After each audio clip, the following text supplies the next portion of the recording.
Testing, testing.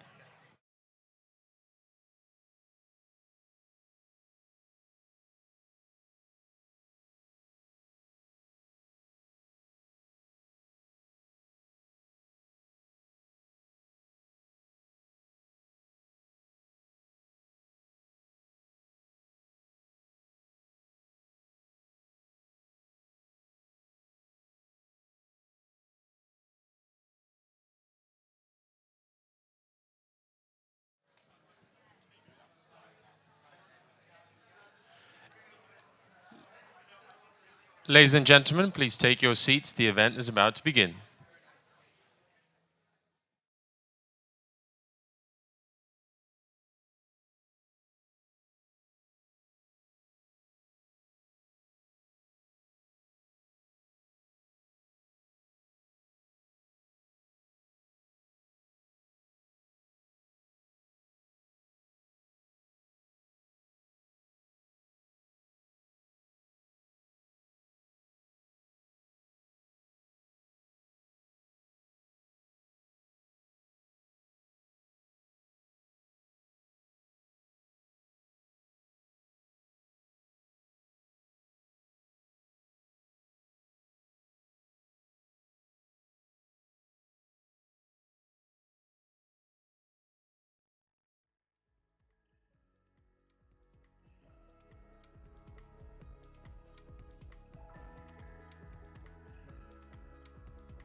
Hello, everybody. Good afternoon, and a very warm welcome indeed to the HealthTech Investor Showcase. Yes. It feels part reunion, part meeting new friends and colleagues. So welcome one and all. This is the 5th version of this event that we have done, hosted by the Tech London Advocates, the Global Tech Advocates, and of course, by our wonderful friends and partners at Here East. And here we are on the pitch at Plexal. Let's hear it for Here East and Plexal, everybody. Thank you for having us, because this year we swing our spotlight onto health and all things health tech and investment as well. So this is going to be about looking for opportunity, not afraid to talk about challenges as well, but most importantly, meeting some brilliant people on stage here, but of course in our audience. So we're very happy you're with us. The UK, I think it's fair to say, is already in a very healthy position when it comes to this sector. Let's have a think. A world leader in areas like vaccines, gene therapy, synthetic biology, and much more that we can all still be doing. So what else have we got? We've got world-class research institutions, some of them represented here. We've got a thriving startup ecosystem, and we've got access, as we'll hear from some of our guests, to the NHS for piloting, and of course, much beyond that. So we're going to, yes, be discussing how groundbreaking solutions can address big global challenges, and we're going to think what's next as well. We'll talk about what's involved in spinning out a health tech company from a great institution or organization. Any bumps along the road? What could we be doing more of? We'd love you to share with us as we go. So who have we got in the room? Well, I'm going to ask you that in a second, but in brief, we've got investors, we've got entrepreneurs, we've got academics, we've got researchers, we've got a real tapestry of talent. So thank you for being here and, of course, for tuning in as well. So let me ask you a quick question. Will you please raise your hand here in the room? If you're a founder, you think of yourself as a founder or a co-founder, okay, lots of entrepreneurial energy, good, welcome. How about if you're an investor? If you're an investor, okay, a lot, right? Checkbooks at the ready, good. And Russ, good. How about if you're just here to learn more about the sector? And that's fine too, by the way. Okay, just a healthy interest, good. Well, you are especially welcome, so thank you. So lots of good and familiar faces.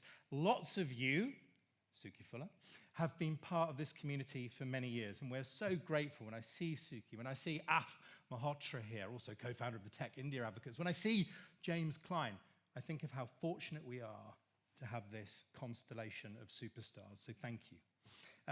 Many of you will have been here in previous iterations.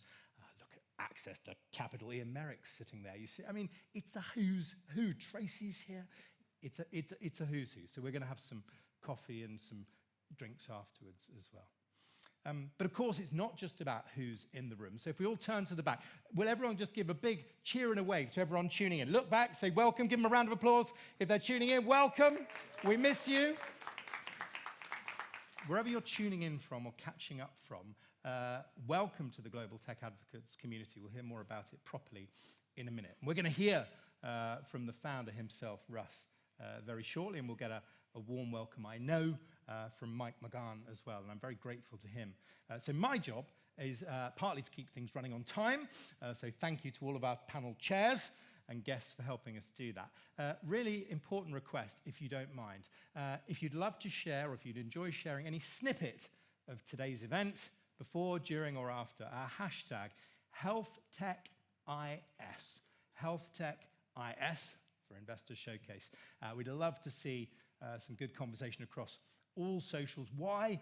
Because it helps to draw new advocates into this community. So thank you. That's HealthTechIS. Now, on with the show. First up, the man himself, the man who, if he hadn't founded it, we wouldn't be here today. If you're not familiar with Russ, he founded the Tech London Advocates and the Global Tech Advocates, and that journey started, Russ, let's count it, 12 years ago. So that's campaigning for UK tech companies, but now globally. A huge community. Russ will remind us of the latest totalizer, but I reckon somewhere in the region of 20,000 advocates, probably nearer 30,000.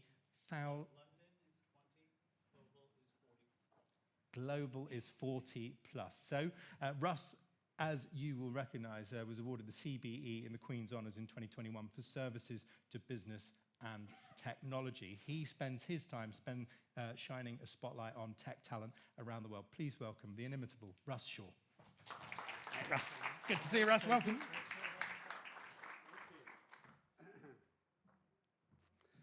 Advocates, welcome to the HealthTech Investor Showcase. Great to have so many people in the room and so many watching on the live stream. Welcome to you as well. As Ali mentioned, every 2 years, Tech London Advocates and Global Tech Advocates host an investor showcase. Now, we've done this for 8 years because many of you want to hear the views and insights from investors across the community, and we have hundreds and hundreds of fabulous investors in our advocates community. This year, we're doing something a bit different. We want to focus on the UK as a world-leading innovator in health tech and life sciences, and I'll come back to that theme in just a few moments. Here East is our headline sponsor for today's event, and you will soon hear from Mike about this amazing venue and plans for the future.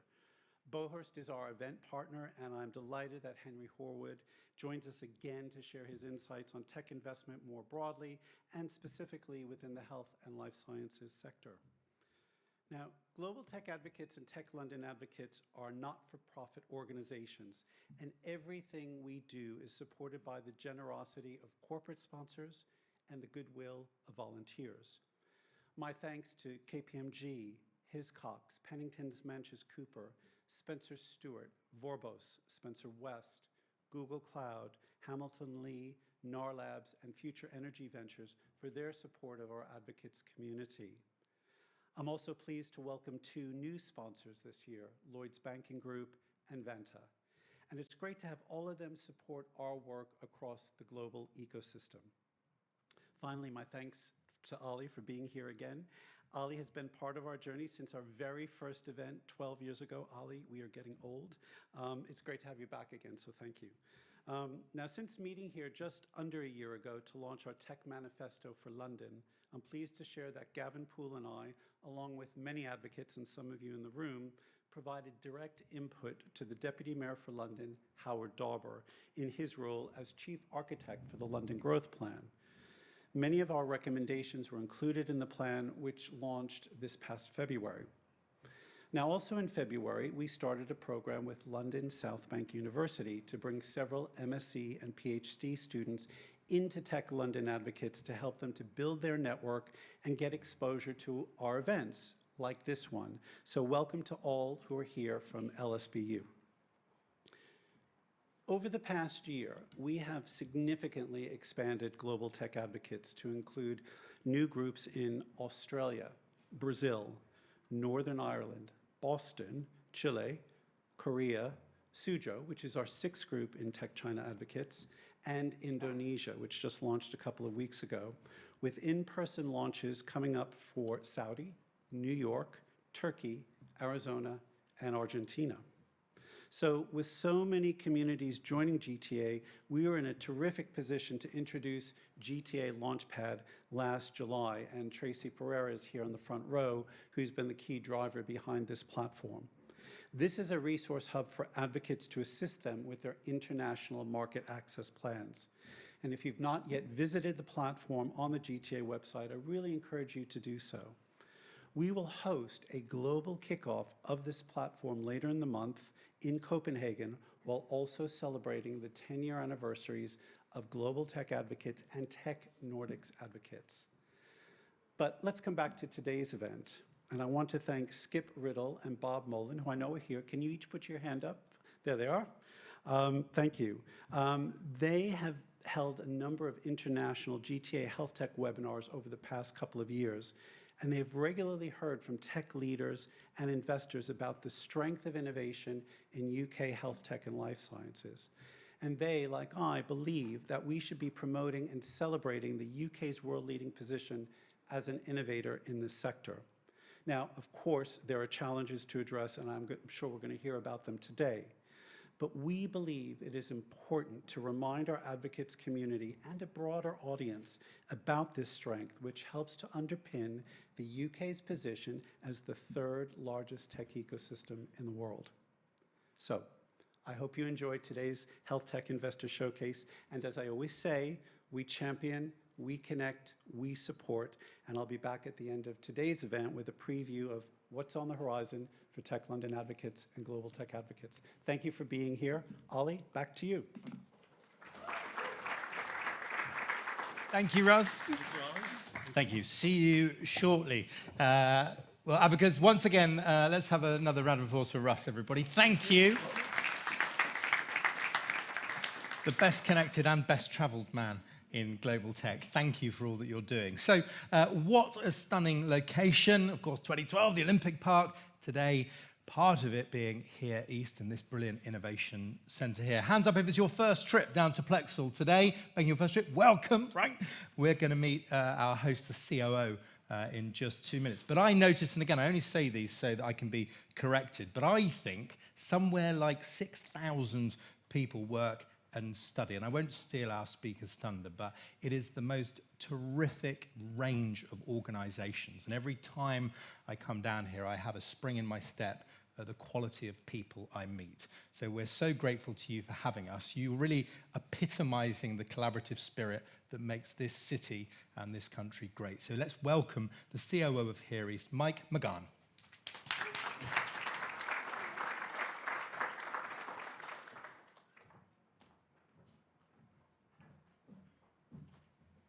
Thanks, Ollie. Thanks, Russ. It's good to see you again. Ollie's taken all my notes for today. One exciting note to talk about is we are also looking forward to the opening of the V&A Storehouse in less than 2 months. So for those of you who have just come here for the first time, please put on your calendar the opportunity to come and see the collection as it's open to the public for the first time. But that's not what we're here to talk about today. May I welcome you to Plexal on Heary's amazing campus to talk HealthTech Investor Showcase, a great event designed to bring together some of the best and brightest minds in healthcare and life sciences to explore how we continue to drive innovation and solidify the United Kingdom as a global leader in this space. As many of you already know, the UK has long been at the forefront of health tech. And with our thriving startup ecosystem, we can continue to pioneer new approaches to some of the world's biggest healthcare challenges. But the question we'll all be talking about today is, how do we take this even further? How do we ensure that our healthcare and life sciences sector not only thrives, but scales at pace? At Here East, we believe in the power of clusters to drive growth and innovation. As Ollie said, our campus was born out of the ambition to repurpose the former press and broadcast center of the 2012 Games. And as he also said, we are home to over 6,500 people, and we support more than 10,000 jobs across the United Kingdom, and providing the environment and business space to thrive. Our ecosystem here includes some of the most exciting organizations in emerging technologies, including one of my favorites, UCL's Panda Surgical, a spin-out harnessing AI and robotics to revolutionize neurosurgery. Their work has led them to develop the first ever handheld robotic device for minimally invasive neurosurgery, aiming to reduce the risks and boost adoption levels of these vital procedures. Clusters like these are critical.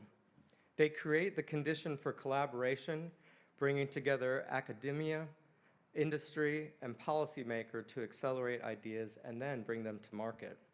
But none of this happens in isolation, and that's why our work with Tech London advocates over the years has been so important.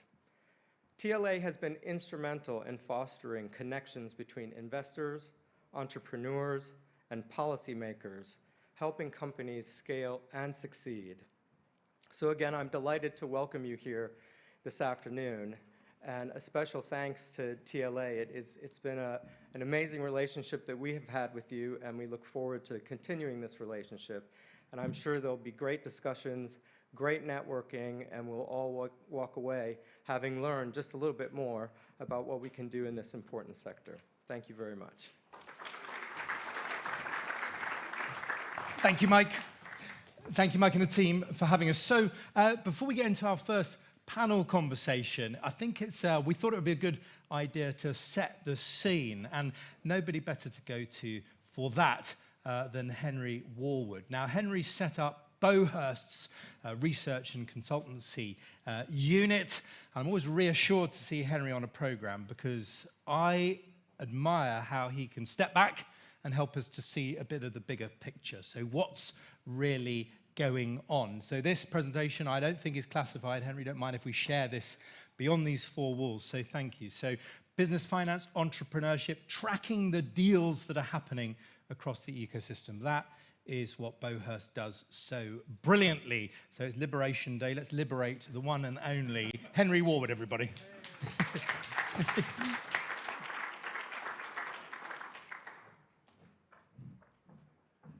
Thanks, Ollie, for that introduction, and hello, everyone. Great to be back. Russ at another excellent and packed investor showcase. My name is Henry Warwood. I'm going to talk to you today about a couple of things. I'll tell you very quickly a little bit about Bowhurst, talk about where the sectors and the innovation economy sits within the wider UK economy, then onto the meat of the presentation, which will be the investment landscape, and then finally I'll hazard a few predictions for 2025 and beyond. I'm already talking quite quickly because I have 10 minutes and 20 slides. So we're going to go at a bit of a clip. First, the most important bit from the point of view, at least, of my marketing colleagues, not indeed classified, Ollie, as actually do please take pictures and like and share. That's part of the reason why I'm here. But Bowhurst is a data company tracking the UK's economy. We've got a particular interest in the companies that are innovating or growing or at least have the ambition to do either of both of those things. We've been doing that for about 10 years now. We're an equity-backed tech company ourselves, so what we're talking about, we know because we've raised £10 million ourselves. We've got data on all companies in the UK, but the segment that we're particularly interested in and that I'm talking about today are the innovators and growers. To identify those companies within the 5 million companies that there are in the UK, we look for any of these innovation and growth signals. In particular, we track every single equity deal done by a UK private company. So when a company starts and issues shares to friends and family or angels and beyond, that's when we start tracking a company. And that's the main data point I'm going to talk to you about today. But we also track spin-outs, the role of venture debt, innovation grants, anything we can see that shows the company is growing or innovating. So that gives us a view of the, slightly wrong order there, that gives us a view of the UK economy that looks like this. 5.5 million companies, but about 25,000 have received innovation grants, primarily from Innovate UK, but also from, at least for a while, Horizon 2020 and local and devolved schemes as well. About 31,000 companies have raised equity. This is since we started in 2011. And just shy of 37,000 companies have a patent. So this innovation cohort, if you like, is a very rarefied group. It's a very small percentage of the wider economy, but I'm sure you'll agree with me, with an outsized impact. So the cohort I've analyzed for today is the 31,000 investees. These are the companies raising equity, as I said, friends and family, angels, VC, growth equity, all the way through to exit or death in some cases, death of the company, that is. That means we've got a view of the universe, sorry, at the back. You might not be able to see that behind the chairs, but about 80,000 deals worth almost 200 billion to the companies in question. But the median deal size we're tracking is around 270K, so that basically SCIS size round. It's the most common round. It's the first round. From there, companies fall off at a hurdle to get to subsequent rounds. So that's the data set we're talking about. The investment landscape, this is all sectors, so private companies issuing new equity in return for investment, predominantly tech, but actually anything's included in here. When I gave this presentation up until 2021, it was nice and easy, sort of up and to the right, we could be very positive. Now the picture is different. Don't get too alarmed. The eagle-eyed will see that the y-axis begins at 5,000. So we haven't plummeted to zero. We have plummeted relatively, but actually we're still in 2024 seeing over 5,000 deals. So the contraction isn't necessarily great, although if you go back to some of those earlier years, it was quite frothy activity. Some of those deals did look questionable. I'm not an investor, but from my point of view. So you might expect and even want some kind of correction, but we are certainly seeing a very demonstrable slowdown. To wrench some optimism from the jaws of pessimism, on the quarterly picture, we see a little bit of recovery. So it was sort of down, down, down from 2021. We're seeing a little bit of a bounce back in the final quarter of last year. I'll come on to that a little bit more in a little bit more detail, but there is perhaps some reason. Green shoots would be the idiom that we hear too much of, frankly, at the moment. I'm going to just quickly show the same slides for health tech. Broadly, the same picture, faster acceleration into the pandemic period. Bit of a more stable amount invested, 2022 to 2024.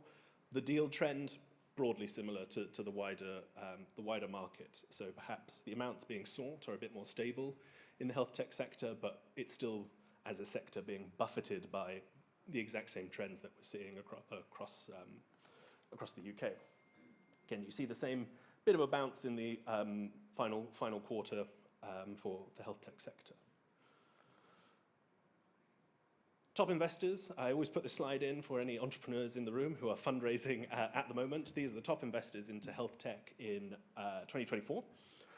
The themes that I would pull out from here, you often see the Welsh funds and the Scottish funds doing quite well on these lists. They co-invest in anything that is eligible broadly, so they always do well. The other sort of theme, you'll see Northern Gritstone high up there. You'll see Cambridge Enterprise high up there, Oxford Science Enterprises. So that tells you the sort of role that spin-outs are having in those investment numbers overall. So the trickiest bit, allowed myself a bit of time for this. What are we going to see in 2025? So I sort of show this graph to show that actually there's reasons for optimism. There's a huge amount of business creation. Yes, there's a drop-off that you'll see there. That is largely sort of a budget effect. People hesitating into and coming out of the budget, it is worse to be an entrepreneur now than it was before. There are less financial incentives. That's not always the reason why everyone gets into this game, especially true in health tech, but that is having an impact. But we're still seeing over 200,000 companies. So again, it's a sort of relative change, but still a huge amount of activity. However, when we look at which of those companies are raising their first round of external finance, we see that on a pretty aggressive drop since 2021. And into Q1, that trend is continuing. So if you are a new business raising your first round, I'm sorry, it has got harder. There's a couple of things going on here. I think there is a supply question and a demand question. Certainly, investors are still nervous and still sticking to their existing portfolio. If you are presented with something brand new versus something you've already done 2 rounds into, you know that company better, you know its problems, and you know what the impact of your finance might be. So I think we see that there. Whether we see any recovery in this number is perhaps our biggest question. This is sort of the canary in the coal mine for the tech economy. What will drive a potential recovery? So I think this is the most important statistic we have to look at the moment. This is the acquisitions of equity-backed companies. So for a long time, I've stood on this stage and just talked about the investors. At some point, those investors need to get their money out. They primarily do that through acquisitions. IPOs do happen, but the most common route to exit for a UK tech equity-backed company is to another UK company. International exits happen. They're very eye-catching. We hear about them a lot. They're very rare. IPOs, even rarer. So that's the main route to exit. And actually, the picture looks all right. This is the yearly volume of those deals. We see solid growth and actually a pretty high number for 2024. If you look at the quarterly picture, it gets a bit more nuanced. Ignore the sort of early erraticness, but actually looks the final quarter of 2024 looks really good, right? If I add an extra data point, and I'm probably standing in the way of it, we're seeing things fall off a cliff. So unfortunately, I think that acquisitions number is what they call a dead cat bounce usually in political statistics. There is definitely a budget effect. So that is people trying to get the deal done before the tax regime changes in 2 days' time, I think. So now that you can't get the deal done, we're seeing the number fall off a cliff. So what acquisition activity looks like in the rest of this year is, I offered some predictions here. I think we're going to say I don't know, actually, what will happen here. We're certainly seeing a bit of a slowdown. We need to see that pick back up. Otherwise, investors are just going to have their hands stuck in their pockets and not reaching them out because they won't have any liquidity. So look out for that. If you're reading the press and you read about acquisitions, every one is good news for the wider ecosystem. But it does certainly look like tough times ahead. Oh, that's a sort of Easter egg slide, I guess. I forgot I put that in. We're seeing increasing US involvement. So that's another sort of trend to expect to continue for 2025.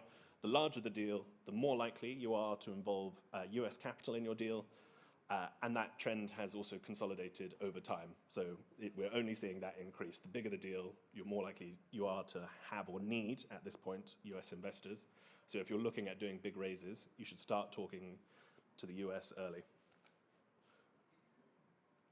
There we go. Now that's my slides. Thank you very much. Thank Henry. Now, Henry, let me ask you, just stay there for one moment, please.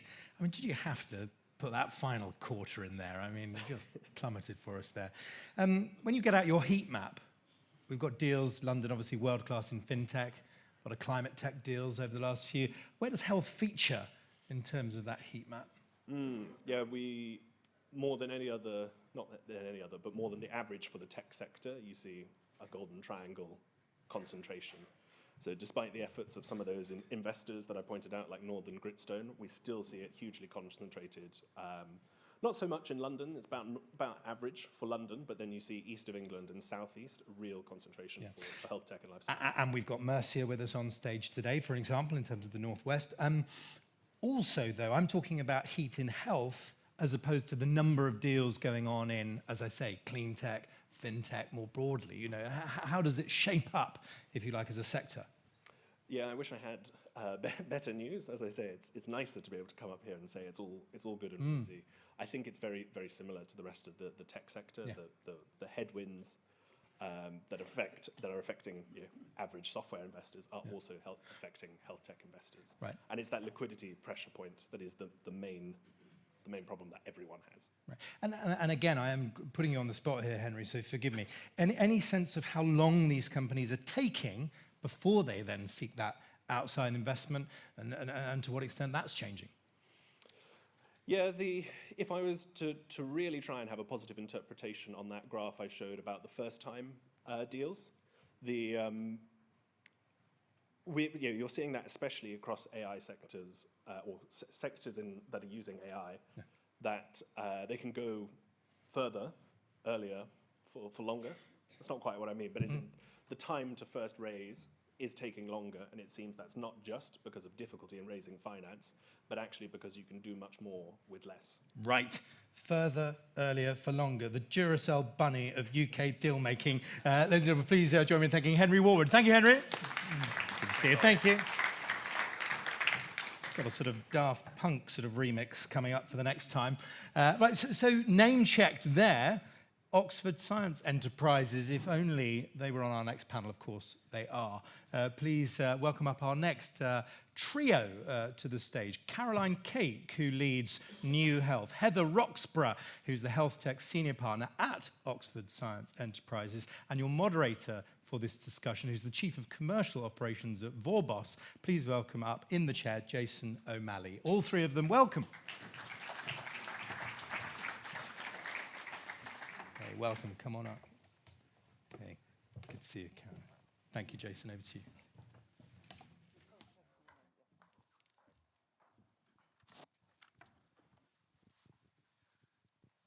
Good afternoon, everyone. We are starting very, very strong today. I'm delighted to be joined today by Caroline and Heather. A bit of an intro first.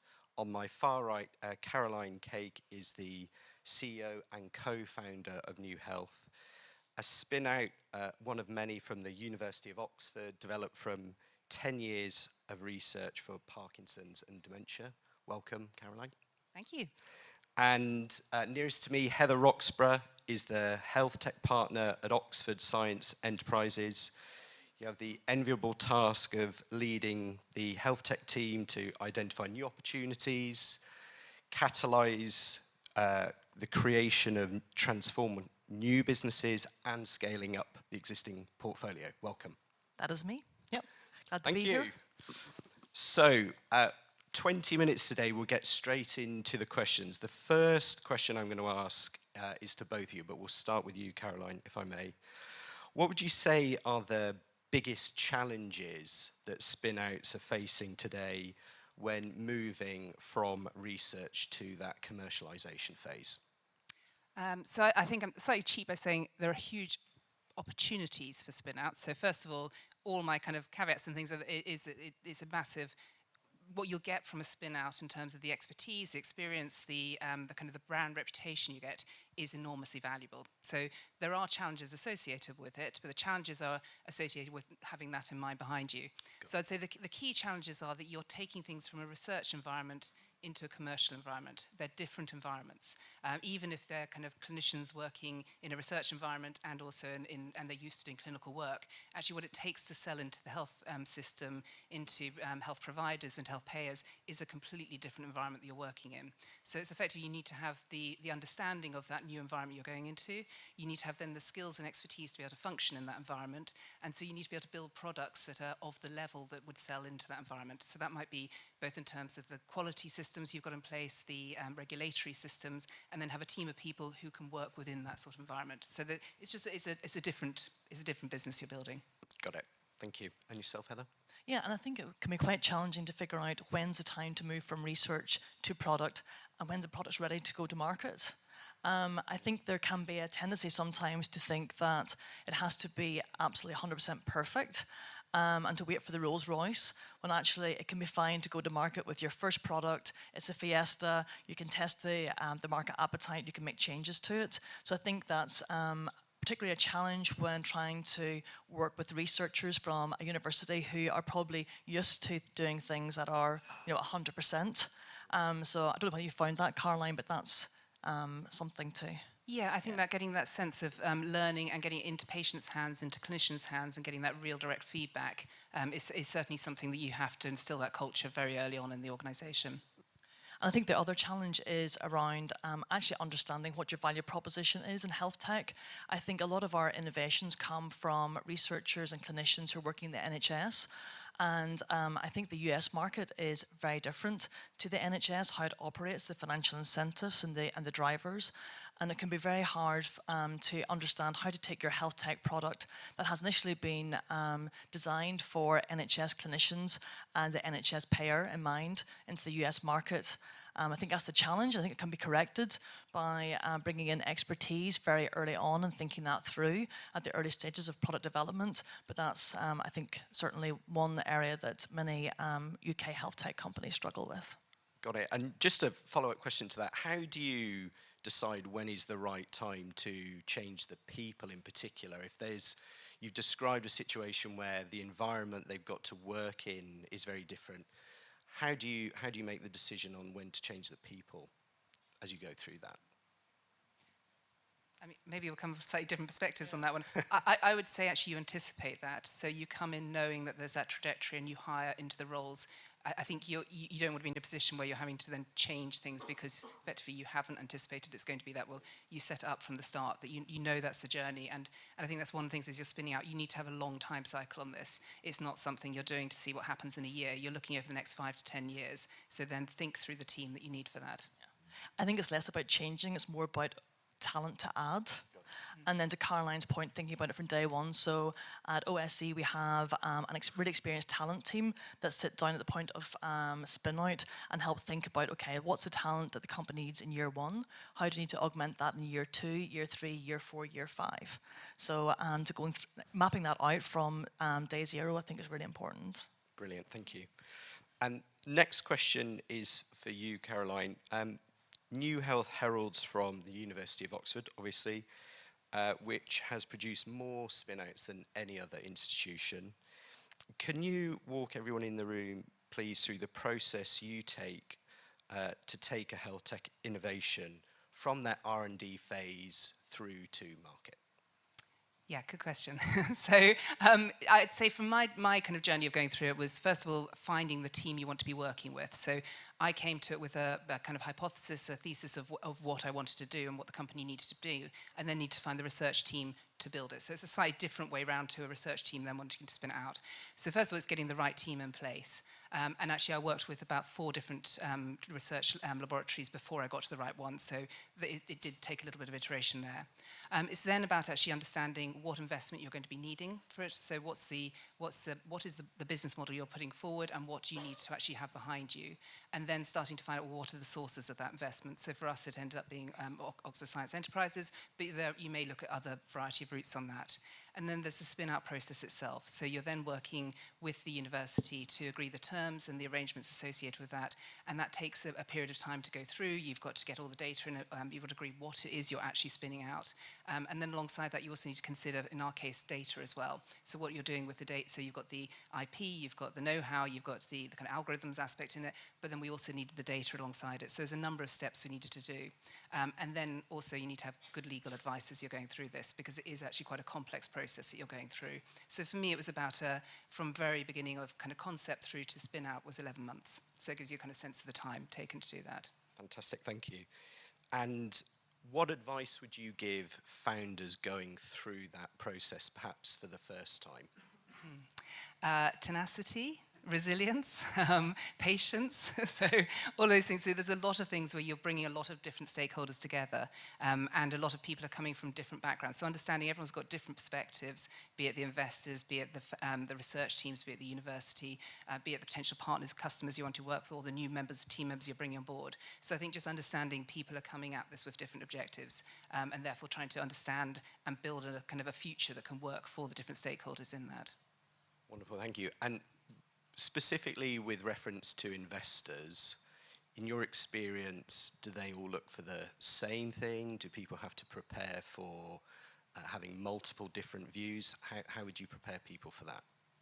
I think understand the investment market. So I came in I had very little knowledge of the VC market initially, and it sounds like a wonderful term, but there are a lot of different types of VCs within there, a lot of different stages of investment that people are interested in. So I think once you've identified what you are and which part of the market you're within, actually then the questions become actually quite similar at that point. So the interest is, but if you're looking at the whole VC market, you've got late stage, you've got early stage, you've got ones who are interested in climate tech, ones who are interested in health tech, ones who are interested in completely different sectors. So you need to kind of drill into this particular area, who is interested in my stage, the types of things I'm doing, and the story that I'm telling, who does this appeal to? And then when you get into that, you get to a very helpful conversation. But I'm sure Heather will tell you a lot more about it.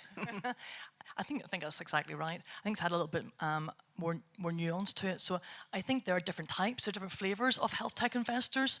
So some will come at it very much from a tech background, and so not want to take some of the regulatory and the clinical risk that you get in healthcare.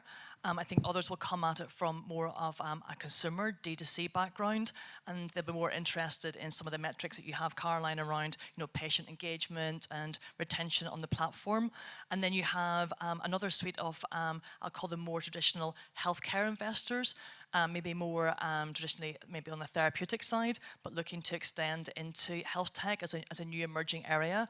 And they're much more focused on the clinical evidence base, the clinical quality, the regulatory, and they place more value on that. And then it does mean that when you're going to pitch to a health tech investor, just understanding where they're coming from the background might actually change the positioning of your pitch deck and some of the nuance and the things that you call out in regards to your company and its value proposition. I even think that those flavors actually reside too within venture firms. So you'll see partner to partner variation. And so my advice would be, before you actually meet someone, to do the background on who they are, what type of deals that they've done, because actually I've seen in the past that one partner comes at a deal very differently to another partner. Yeah, experienced that myself as well. And how would you say investors evaluate healthcare startups, Heather? And are there any key factors you can point to that make a spin out attractive for investors, please? So I think that there's the fundamentals on how any VC evaluates an opportunity. So the returns potential, what the exit could look like, the amount of capital to put to work, and all of those things. I think around health tech, there's a few civic nuances. So I think one is around the regulatory and clinical risk. For some types of health tech companies, actually you can get to market relatively quickly without the need for FDA or MDR approval. And so they'll look at the benefits of having something that's regulatory approved and potentially has access to B2B revenues, versus where there's maybe less regulatory requirements and you can get D2C revenues in earlier. So there's I guess the pros and cons of quicker to $1 million in ARR, which is actually what a lot of investors now are using as their benchmark, to being slower to getting to that revenue target but hitting some other value milestones along the way. I think the other area to call out, and I'm curious to see if Henry is seeing the same in his analysis, but 25% of all health tech deals at the moment are being done with those are around applications of Gen AI, LLMs, foundational models into healthcare. So we're seeing that investors are really over-rotating at the moment and very interested in that blend of tech and healthcare, where the latest advances in AI are being applied to address some of the biggest challenges that we're seeing in healthcare today.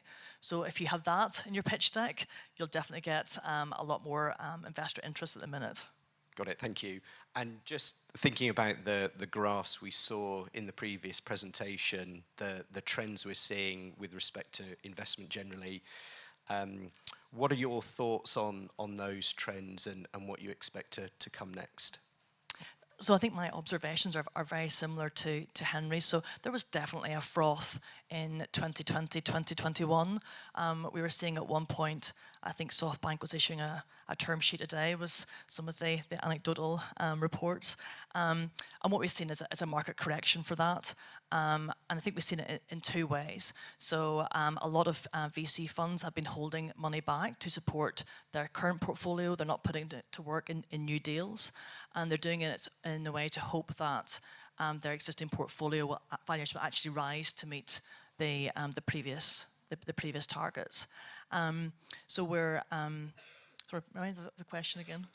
Just how you're feeling about the trends in investment generally and what you expect to come next. Sorry, I was going on a sidetrack about the health tech froth. So we're coming back from that, right? So we're seeing now that VCs are opening their checkbooks, deals are being done. I will say that the bar has got higher. So we're seeing the demand for more and more proof points than before. I think it's seed investors are now looking to what I would call Series A proof points, Series A to Series B. So I think it's leaving a bit of a gap, to be honest, around the seed early Series A. And more investors, I think, are keen to deploy once we have product market fit and some signs of commercial traction Series B onwards. Yeah, and if I could just add into that, I think there are some advantages there that I'm certainly finding from that. Because the froth has gone, it actually gives you more space. So actually you can get more visible, and you can have, if you've got a very strong proposition, there is a lot of interest in things in there. So in some ways, it's been, I think, probably easier to get attention. You're less crowded out because there's lots of other bodies buzzing around. So actually, and also once you're into the customer market, also the competition is starting to become a bit quieter as a result of that. Interesting, thank you. Changing tack slightly, what role, if we'll start with you, Caroline, if I may, what role do you see partnerships playing across academia, industry, healthcare provider in getting scaled healthcare solutions out globally? I mean, huge. So we depend entirely on that. So, for example, we've got investment from Cedars-Sinai, the big healthcare system in Los Angeles. So enabling us to then build our product in the US, get through our supporting our integration to Epic out there, getting the first use case, being able to develop the evidence, showing our approach is scalable into the US.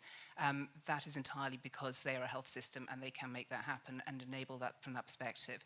That was enabled by the fact that we'd been a spin out from Oxford. They really wanted to build a relationship from that point of view. That's also then enabled us to get into Mass General, big healthcare system in Boston. So that those relationships and partnerships have just enabled us to grow hugely from there, which is really exciting. Fantastic. Yeah, no, I'd agree completely. I think that having access to academia, so to some of the blue sky innovations in Oxford, I think definitely does turbocharge our companies in the portfolio. I think getting partnerships and relationships with health systems in the US is vitally important. So as Caroline mentioned, we work very closely with Cedars-Sinai. We also work very closely with UPMC and other health systems in the US, really to try to help support our UK-based companies as they think about making that transition to the US. And that can be so important just to give data points around, what does a sales cycle look like? How do we think about procurement within that health system? What are financial incentives to think about? How do we think about IT implementation? Just getting access to that expertise can actually turbocharge companies we see by 18, 24 months. So, Caroline's at the stage where seed stage company, but UK-based with NHS revenue, but actually in a position where you're now currently in 2 health systems in the US. And I think that's actually very unusual in the UK market. I would maybe go out and say that you're probably one of the few companies, seed stage companies that I know in health tech in the UK that has delivered that, and we need to see more of that. And next couple of questions focus a little bit on the US, so we may have to wait to see what we find out tonight, 9 p.m. However, first one, how would you say data science specifically, what role can that play with maximizing the impact of health tech innovations? I mean, huge. So there's for me, that's the whole next frontier of actually, we've been generating massive amounts of data. My previous role prior to this was as Chief Executive of Health Data Research UK for the National Institute of Health Data Science. So I could see the kind of what was coming from research and what was happening from that perspective. What we did through COVID on that was really quite dramatic, what you could do with data. We are now capturing vast amounts of data across health systems.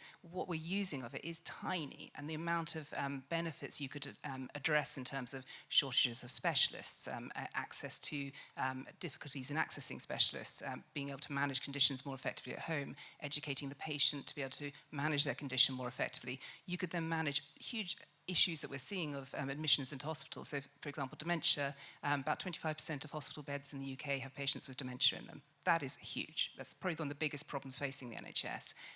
Using data, you can actually start managing these conditions massively more effectively. We just haven't done it yet. And what's holding us back in that regard? So first of all, being helped to have the ability of the accuracy of the data to be able to use it. Secondly, then to be able to draw the insights in a way that you can act on them. So otherwise you can be swimming in a sea of data. It's actually the use cases and the ability to actually use that data in an effective way. There's all sorts of aspects on governance and things like that, but that's all addressable. It's actually what are you doing with it, and what decisions are you now made to make differently because of the data, and getting those really rich use cases and having confidence to start using them. Fantastic, thank you. And last question to keep us bang on time. What advice would you give founders with respect to looking at what market to target, please? I really cannot emphasize this enough. I think from day one, you have to think about how you're going to enter and access the US market. The NHS is wonderful. It's a national treasure, and it's fabulous that we can develop products for that market. But the market is small from an investor perspective, and to show global impact, I think it's really important to think about entering and accessing the US market as quickly as possible. I would say that think about this from day one, because if you don't, I think it'll be really hard to access US investor capital. So as Henry pointed out, for Series A, Series B rounds, the importance of bringing US investors to the table is really key to get a big round away. And if you don't have a very clear story around how your product can resonate in the US marketplace, how clinicians will use it, what they'll pay for it, you'll really struggle to access that US investor capital. Anything further to add, Caroline? I'd add a slight twist onto that one. While strongly agreeing with that, actually look at how your markets can be symbiotic towards each other. So for us, the NHS is a huge enabler of what we're doing in the US. What we're doing in the US is a huge enabler of what's happening in the UK. The Parkinson's work we're doing spearheaded and got us going into markets. The dementia work that's following behind is then enabling and then building off the work that's done there. So I think the more you can have your markets enabling each other, you get to a really good place. Wonderful, thank you. That was a really enjoyable conversation. We are up for today. Thank you very much to Caroline and Heather. Wonderful first session. Thanks so much. Thank you. Thank you, Jason. Thank you very much. Well, from day one, you need to think about the US market. Talk about leaving us on a cliffhanger.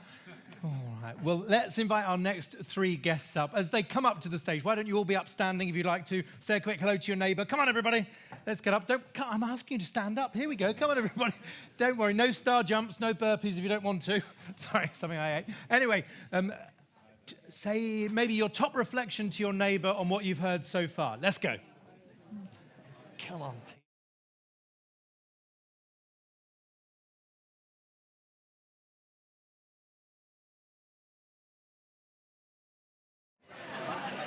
So Angela here. Thank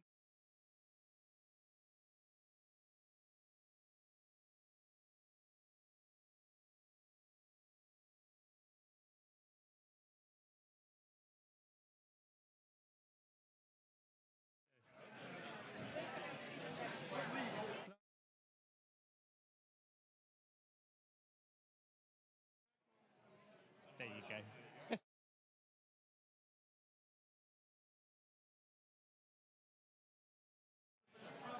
And just to note.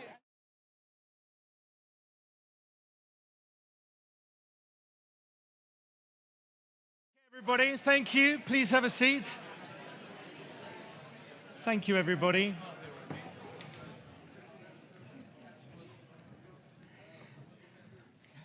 Right, so on with today's showcase. If you're just tuning in, welcome. This is our Tech London Advocates and Global Tech Advocates Investor Showcase, all about health tech. So we've heard about spinning out.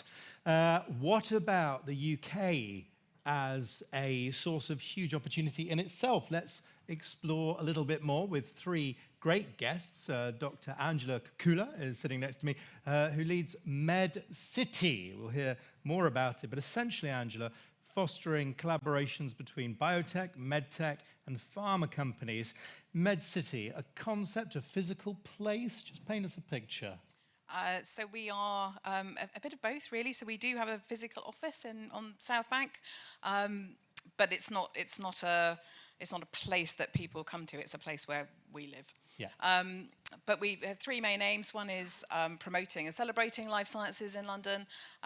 The other one is building the ecosystem, so bringing in external investment and helping grow, for example, the real estate sector. And then there's the building life science businesses.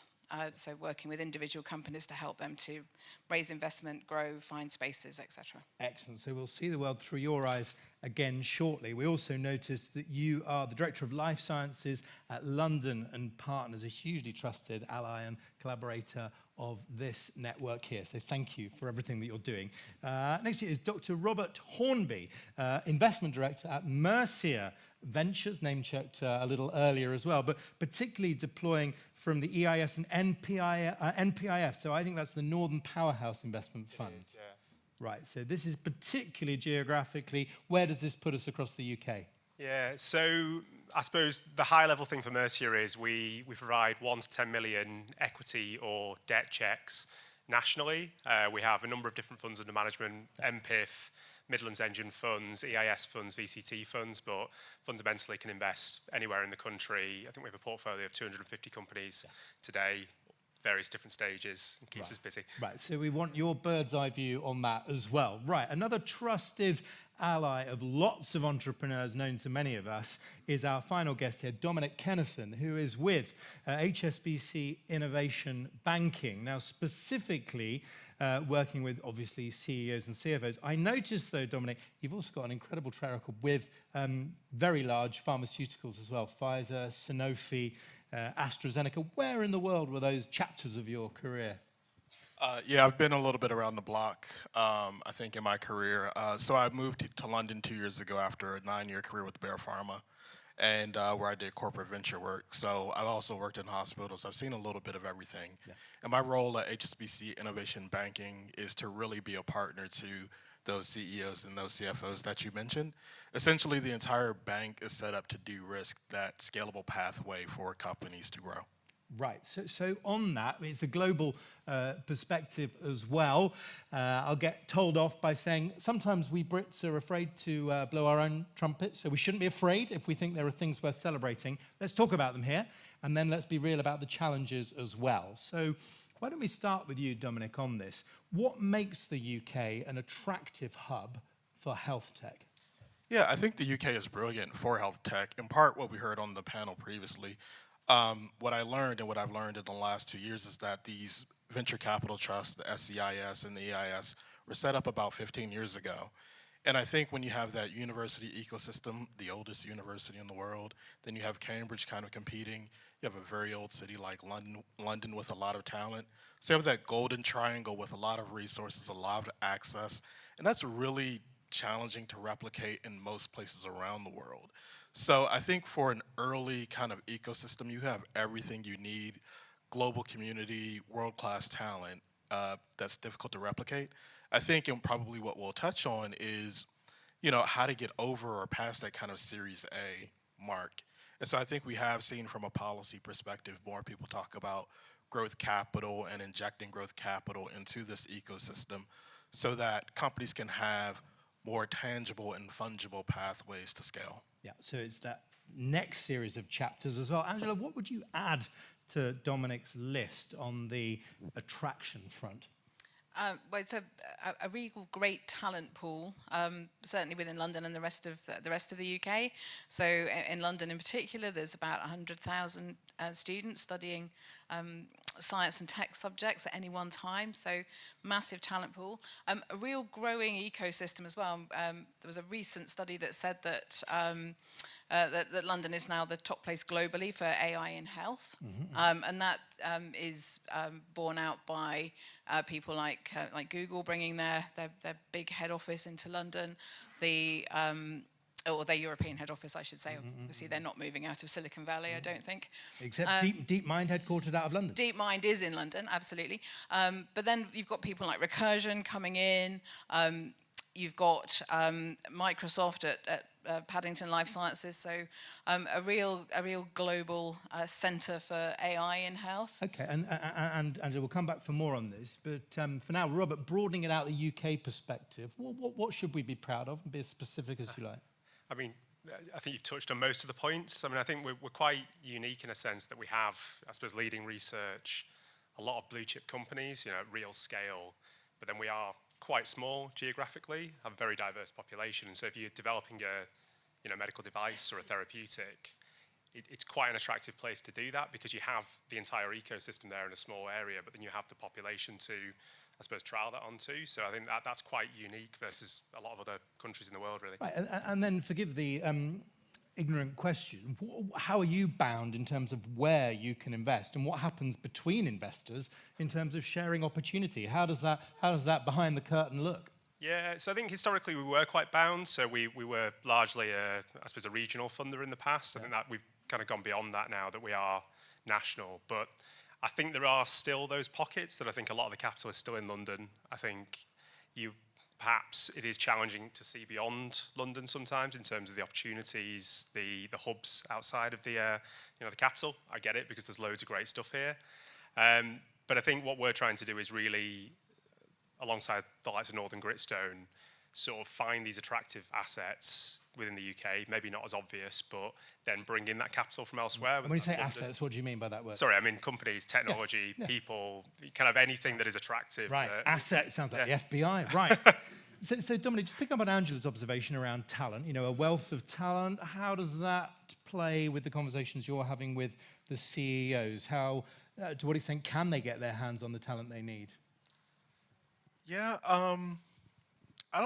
I don't think there's a real limited talent. I think, when it comes to talent pool, I actually think about Coulter Partners, which they do a lot of kind of C-suite hiring.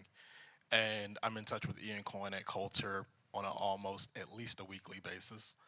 I think something we heard on the earlier panel also is that you almost expect sometimes a degree of churn in your startup or in your company as you scale. I think also, CEOs and CFOs have to be very savvy. I think timing is critical in terms of talent. So when do you actually bring on the CFO that has experience taking a company public, for example? Or when do you bring on that commercial person to actually work on your US strategy? Yes. I think we've seen companies burned in both directions, sometimes hiring the big CFO too early, or sometimes hiring the top-heavy U.S. team, that doesn't have support staff, and they burn through the company's cash. And yeah, it looks like you. All right, so let's put you on the spot then. How are the founders you're talking to currently viewing the UK public markets? I'm asking you to generalize, but give us a sense of the tone. Public markets, London Stock Exchange? Yeah, I mean, I think that's absolutely the elephant in the room, right? Because everyone is thinking about exit, everyone is thinking about liquidity, everyone is wondering what that means. If it's not M&A, how do you actually go public? We do have a really good relationship with the London Stock Exchange. I think the stock exchange is doing a really good job. There are a number of listed life sciences companies, not a few health techs, but not a lot. I think the opportunity is for that to try to continue. I think the reality, I think City AM every year they publish an article on the companies that have tried to go public in the US, and it's a graveyard. You know, the data is there. British companies, absolutely British right in terms companies of that that research over time. So feel free to come in on this, but I do want to get back into that now spirit of almost like the ecosystem pep talk, Angela and Robert, where we need to raise our game, because we can be pithy. We can tell us how it is, Coach. Well, I don't know about that, but I think we can see some, we can take some comfort from things like the London Growth Plan, which was just launched, which really focused on frontier innovation, particularly life sciences, tech, AI, and those sorts of things, and the real desire to do things like unlock some of the London pension funds to invest in that area. I was speaking to some NHS leaders recently as well, and I think there's also a real desire to use that shake-up in the NHS that's happening to do things like unlock the NHS in terms of data, in terms of a test bed for innovation, and in terms of a customer. So I think that's and on the question of what we need to get better at as an ecosystem, where does that take you? I think it's the same, it's almost the flip side of the same thing. So if you look overseas, you can see much more sort of flexibility in commissioning, much more speed in commissioning of things. So I think we really need to lever this change in the NHS to do that. All right, so this is a timely moment for that. Public satisfaction in 2020, 1 in 2 members of the British public satisfied with the NHS. Today, 1 in 5. Very difficult times. Robert, what else?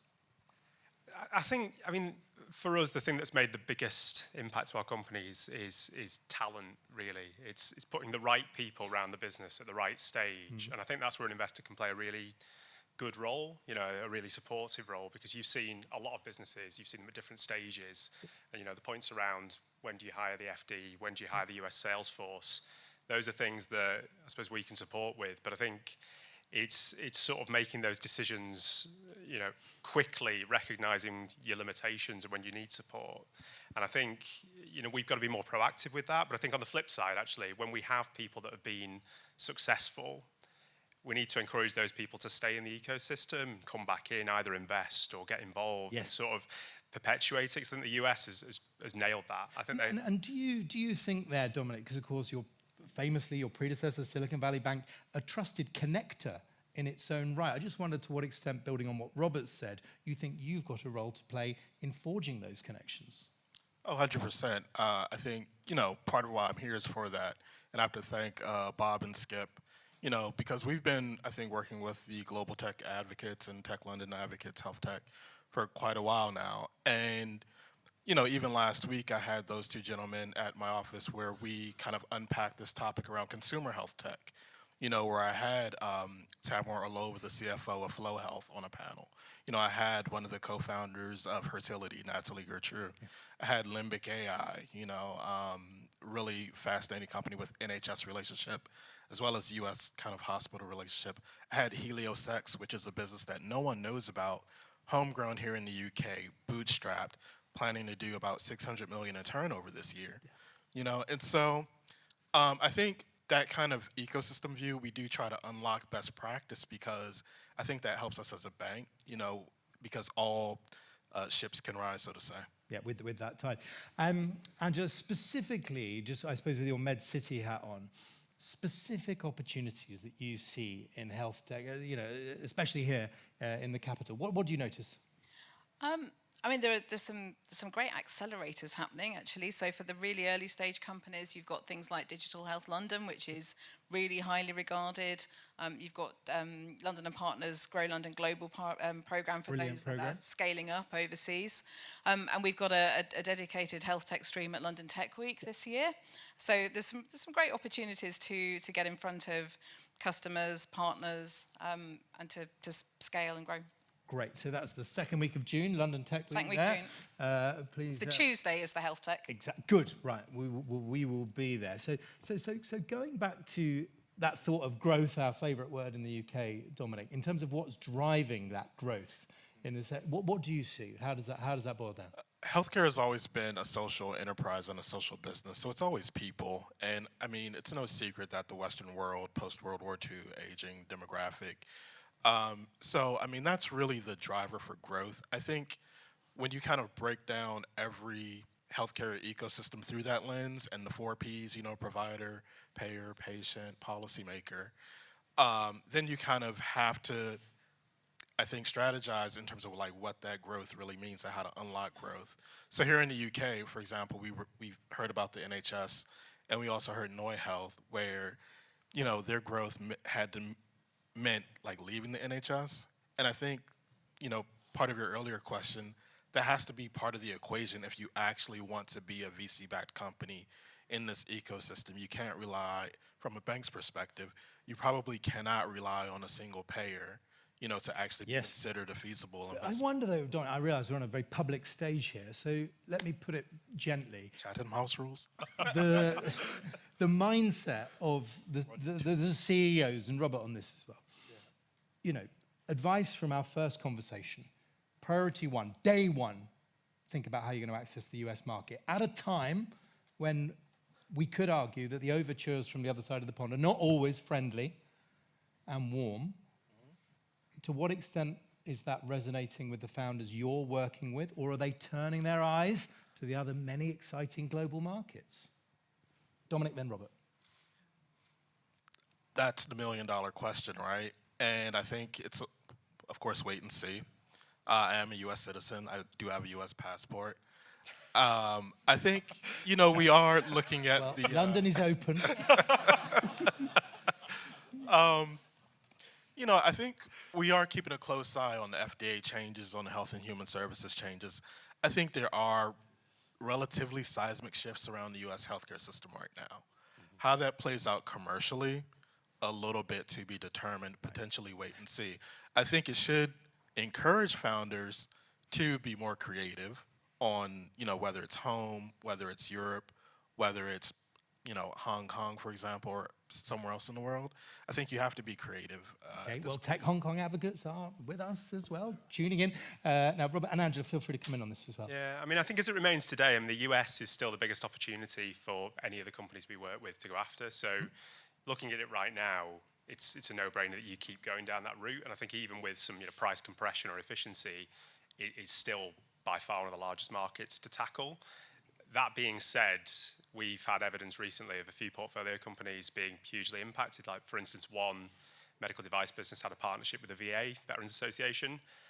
We actually received an email last week saying, basically, they've cut the entire program, we won't have jobs anymore, the partnership's done.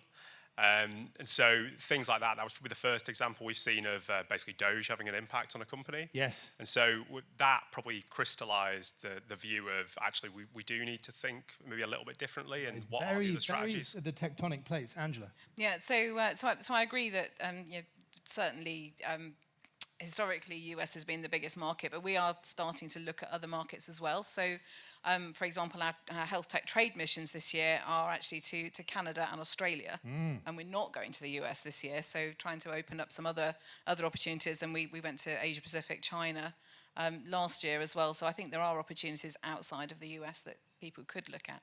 Right, so on this, we've got a couple of minutes left. I was delighted to see that the VA will be coming to here east. I think that's what they meant. Might be a different VA. So let's get practical with some takeaways about how UK health tech companies, particularly how they remain competitive, since we're talking about this global stage. Let's get pithy with our advice. Robert first, perhaps. What do you say? What are you saying to your portfolio? So how do you remain competitive? So, I think the science, we've got the good science. We've got, I think we can win there.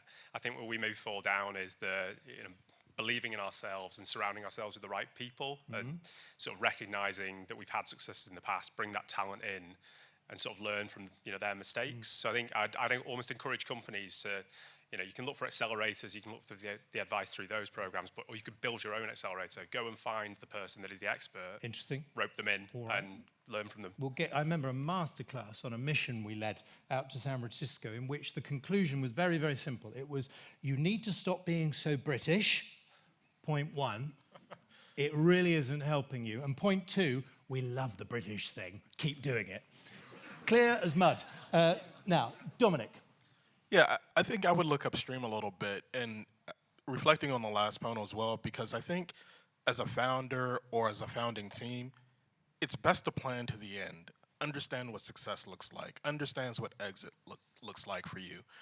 And because that's going to essentially establish whether you're bootstrapped, whether you're VC backed, at which point do you stop looking for VC funding. And so if you have a very clear sense of that, at the beginning, your strategy is really going to unfold along that pathway.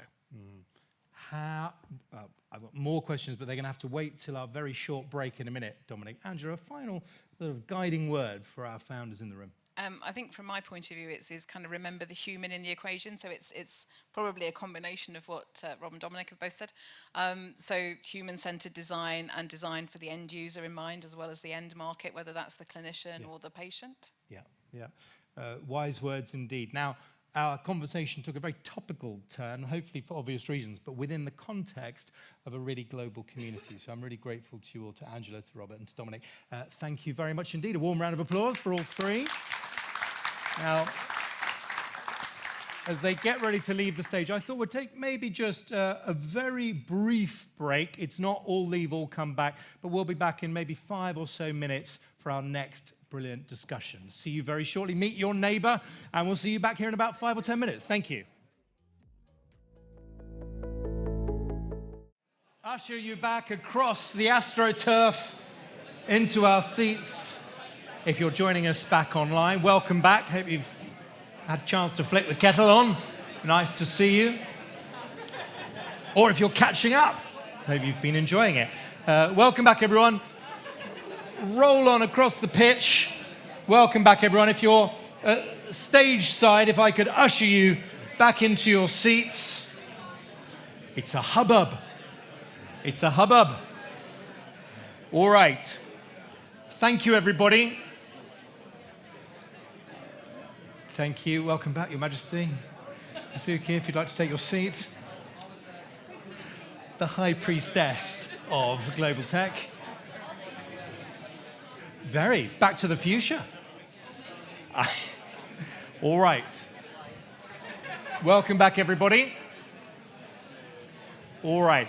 In fact, I will introduce them. Welcome back, everybody. It is our HealthTech Investor Showcase here with the Tech London advocates and Global Tech advocates. I'll introduce them properly, but simply for the act of coming up on the stage, why don't we welcome our next guests, Alex Merwin, Dr. Rebecca Allam, and finally by Soren Demin. Welcome, everybody. Come on up. I'll sit here. Soren here. Alex at the end, Rebecca.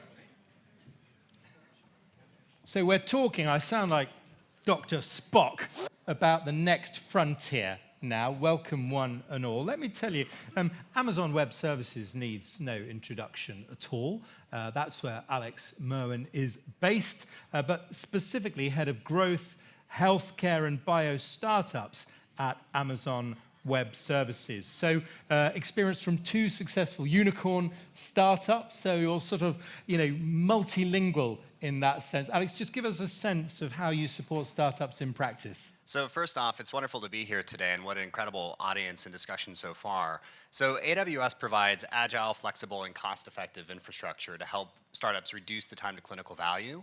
And the great thing is that applies whether you're a bio startup or a health tech. So we help in building out, core infrastructure, but then also beyond infrastructure with access to capital and advisors to unblock growth. So access to capital as the introducer, or are you ever putting some cash of your own into these companies? As the introducer, so Amazon doesn't operate a traditional corporate VC arm. Yeah, fantastic. Thank you for being with us. Now, meanwhile, back on the entrepreneurial pathway, that is what Dr. Rebecca is treading. Dr. Rebecca Allen, the founder or the co-founder and CEO of Preactive. Now, this is all about prehabilitation. Just paint us a little picture, Rebecca. Yes, of course. Lovely to meet you all and be here today. So, as you said, I'm the co-founder and CEO of Preactive. I've got a background as an NHS physician. And essentially, we created Preactive, which creates individualized prehabilitation programs to prepare patients before they undergo major surgery or cancer treatment. And it's amazing, it can reduce the risk of complications by half, save 2 days in hospital bed days for all patients, and speed up their recovery. First class. So thank you for what you're doing. And just to give us a sense there, the patient isn't necessarily paying, but probably the provider is. Yes, that's correct. So we're a business to business model. So we sell directly to the NHS, private healthcare and insurance companies. Yeah. Brilliant. Thank you for being here. Meanwhile, Soren Demin is and has been for the last year on the M&A side at Pharma Ventures, so transaction advisory firm, so 15 years of global experience, companies and particularly biopharma, and you were the chief business officer at the private equity-backed Essential Pharma. Can we get a glimpse into your deal room, Soren? What can you tell us? Yeah, so it's good to see that the deal room and the deal flow is back on. Good. It is hot at the moment. Most of my work is around the private equity space still. That at the moment, there's a lot of interest. There's a lot of people sniffing. Not so many pulling the trigger, but a lot of people ready to go. So that's where we are at the moment. All right, well, on that knife edge, let's dive in. And I am going to ask you to generalize a bit, but then we can zoom in where it feels right. Let's think about emerging technologies, particularly in their potential to really redefine healthcare. Rebecca.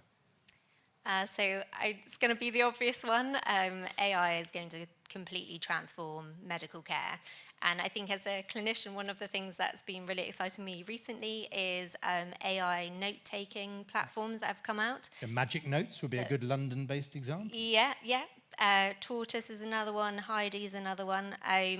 So, for example, a clinician, spending face-to-face for 1 hour with a patient, you'll spend 2 hours doing EPR tasks.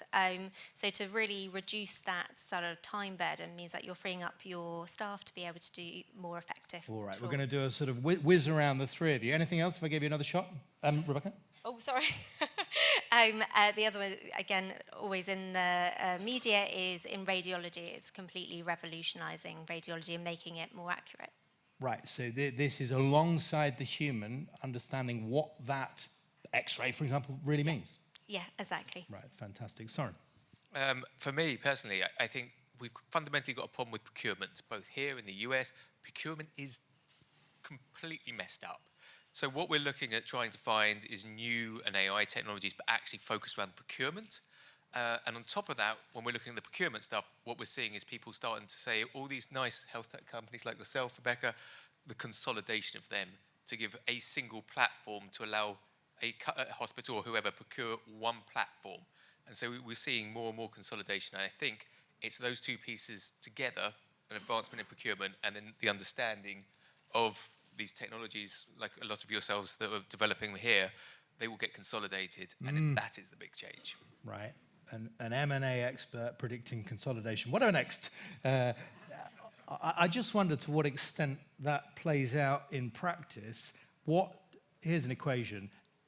Procurement plus AI equals? So I think procurement plus AI is going to equal the government to allow or the hospitals in the US, because if you remember, each hospital has its own procurement system in the US. Each of those are going to have to make decisions. Those AIs are going to allow the procurement to deliver cost-effective medicine. It goes back to the HEOR work, and one of the earlier members here who was talking about all the hospital data. Once they understand how things work, hospitals can procure better and more efficiently. And I think that will play out in a much broader sense. Right, and Alex, I am coming to you, but just your sense as a sort of as a doctor, Rebecca, on rhyming or not with what Soren's saying there? So I do completely agree. Having some sort of end-to-end pathways is a really good thing. So from a clinician point of view, having multiple logins is an absolute nightmare. And that's one of the things that we've prioritized. And one of my advice to sort of other founders is finding a partner, a bigger partner, so that you can have one login and a continuous So we might come back to this if there's time. Alex, what do you see in terms of the emerging technologies, especially to really shake this up? We're here to talk about the future, and this panel should just be the panel about AI. That's essentially the most important formative technology that's happening right now, and I want to bring it to life for you with two simple examples. So the first is involved with bio, early stage drug development, Target ID. It's a company called Basecamp Research, based here in the UK. We should all quit and get a job at this company. They have deep sea divers, alpinists, incredible outdoors people on staff. Say the company name again? Basecamp Research. Right. They travel all around the world. Their mission is to sequence all non-human genomes out of the hypothesis that this will be relevant for many use cases within drug development. They've already established multiple pharma partnerships, just an incredible business applying machine learning to help take features out that are useful for developing new medicines. Second example within health, also a UK-based business, Acrivia Health. It's a spin-out from Oxford. They pre-trained transformer models, which is the same technical infrastructure behind ChatGPT, Claude, these LLMs, but they didn't crawl the internet. They crawled long-form, high-acuity psychiatric notes from people with dissociative disorders. So think like psychosis. These aren't treatments that, they're not diseases that have treatments, they're managed, right? So they took all that unstructured data and then they clustered patients into significant groups based on the machine learning predictions. And now they're enrolling 50,000 patients in the world's first study that will map their whole genomes to that phenotypic expression for gene therapy drug targets. For anybody who knows somebody who's been affected by these diseases, it's absolutely heartbreaking. There is no treatment path. So to me, that's the most exciting technology. So on that then, Rebecca, as we're thinking about the future, and this is not to sound a pessimistic note, but if you look at this country, historically, big, bold, ambitious tech projects, let's just put it that way, when they've met the NHS, it hasn't always gone well. So what's different this time? True. So you're right. There's quite a lot of barriers to the NHS, but I would say once you get into the NHS, they are very sticky. The contracts that you have with them, they're very reliable as well. So definitely not all negative. And there's ways to get around it. So, for example, with procurement, we've brought that up already. That is incredibly difficult and fragmented. But being on a procurement framework so that they can actually purchase you is really helpful. Having templates ready is really helpful. So for example, if Wes Streeting, the health secretary, was here, he said, look, we're hearing about these amazing innovations, including yours. How do we accelerate adoption within these clinical environments? Just in practical terms, what does that involve? So really it's the companies coming forward need to have a really good evidence base. The NHS is very risk averse. So if you are meeting a guideline and you have a clinical trial and robust evidence, that really, really does help with adoption. And beyond that is having a good network. So having those sort of relationships with trusts, with ICBs, that you can get those initial pilots, because once you get one, then it's enough evidence to roll through to the next ones. And to what extent, I'm on thin ice here, but do you feel it an advantage being a British company doing deals with the British NHS? Oh, 100%. I think one, being a British company, and two, having clinicians within our health tech company has massively been an advantage and broken down those barriers. Because you have that network, you understand the procurement process, and it's the implementation, that is where it is really won and lost. You can have an amazing innovation. If you don't implement it well into a hospital and the onboarding isn't really smooth, the clinicians aren't on board, it will fail. Right. Now, Soren, you mentioned about a lot of sniffing going on, so given your nose is close to the ground, what's getting people excited? At the moment, I think, as we're discussing, a lot of the AI is still exciting to people. I'm going to go backwards a little into a previous career. So 2 careers ago, I was commercial director within the Department of Health. So I did a lot of the acquisitions. I did a lot of the sniffing. Not only now I deal with the acquisitions of companies. I was actually in the Department of Health. And I think this is what is exciting, is about understanding how we can make medicines more effective, how we understand the development of these medicines going on. And I think you were talking earlier, Alex, about drug discovery. We're very interested in quicker drug discovery, but what the government and what people want to know is how is that going to affect the cost to the patients? Because we have a fundamental base model. So I think what is going on at the moment and exciting is AI. There's nothing we can not mention that's AI at the moment, but it's understanding how we can use AI to make things cost effective and to make sure that the efficacy is good.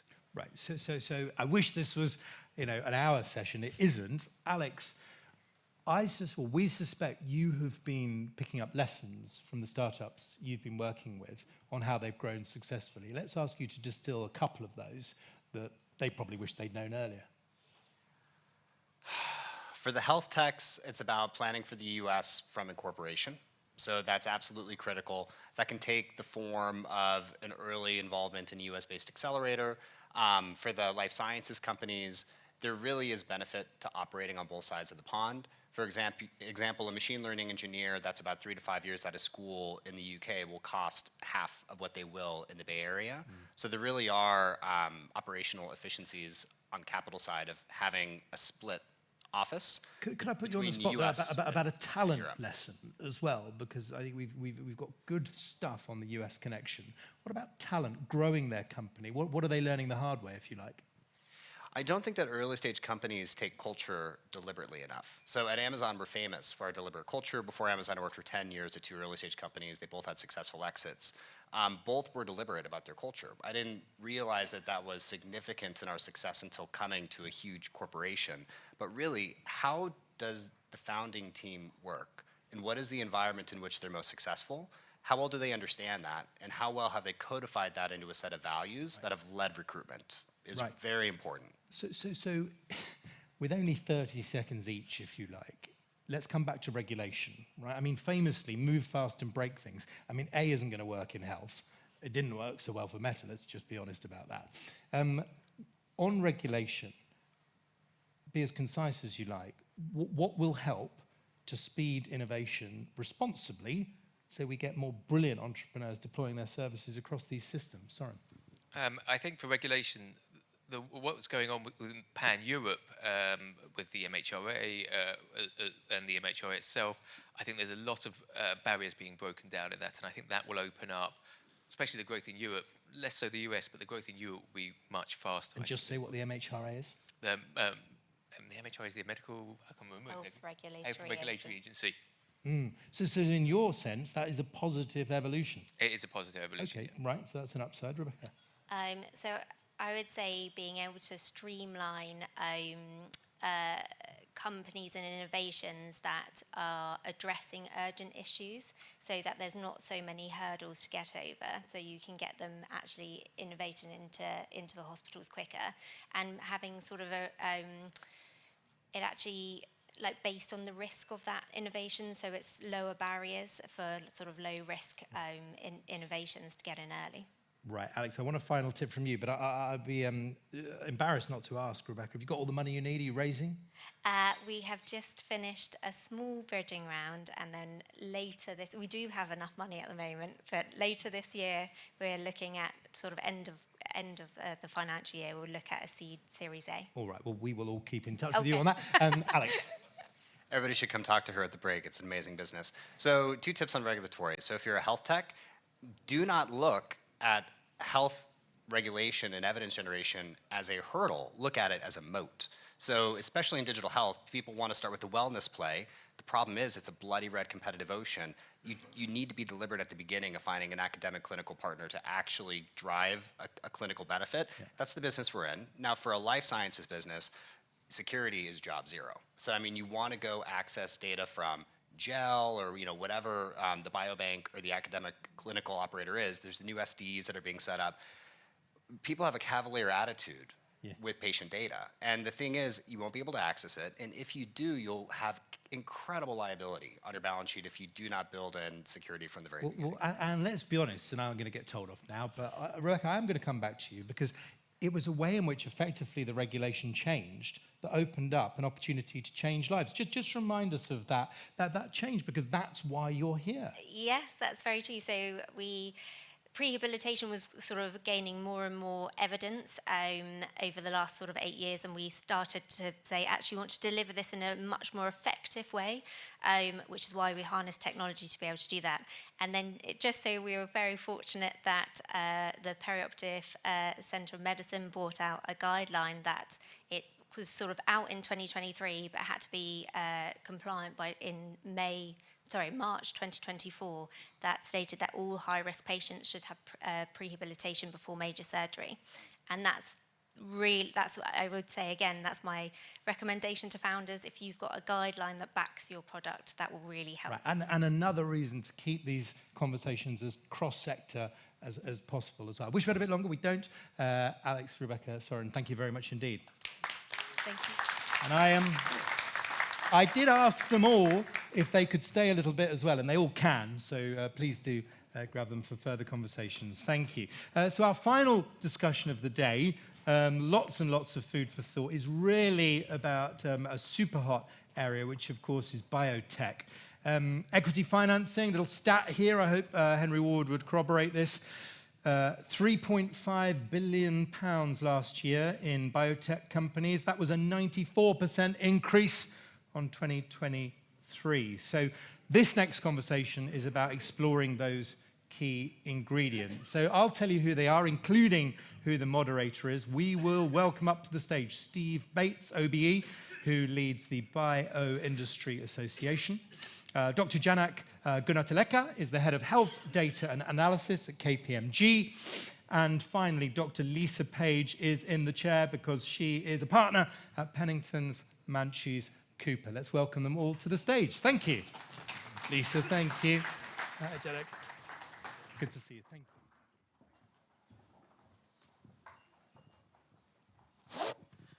Thanks, everyone, and thanks, Ollie, for that introduction. So that saved us a few minutes. We are running a little bit late, so our conversation will be fairly brief. So I'll start out with you, Steve. We've been talking all afternoon about growth in the ecosystem, what the ecosystem is. I'd just be interested in your role. Obviously, you see a lot of companies in your role as the chair of the BIA. What are the elements and qualities of the ecosystem here in the UK that make it unique, the future ones that we're building, and how can we build on these elements? So I'll tell it the way I tell it to my Chinese investors when I go to China. I'm the CEO, not the chair. Dan Mahoney's my chair, so just in case I'm not taking on that role. And we have a split in the UK, unlike in America, where they only have that role is combined. So I always say the UK biotech ecosystem is defined by this. If you go to the Crick Institute in London, one side of King's Cross Station, we have the Europe's largest institute that's looking at how you understand what's going on inside cells. On the other side of the station, in a building that's as long as the Shard is tall, is Google DeepMind, which we've heard about, and of course Isomorphic Labs, which is the spin out from that. That is a pretty powerful thing because that's the AI capability. So we've got people who understand cell construction, and we've got people who understand AI. If you put the two together, where do they meet? In the middle, platform 9 3/4, and we all know that that's where all great journeys start from. Thank you to Imposter fans in the room. So I think that's what we've got that's uniquely British, and that's also goes to creativity. It goes to a train station, which means we can all get around quite easily and quite quickly, actually all the way around the UK. And I'm going to pick up on some things that other people have said. Let's talk about the whole of the UK.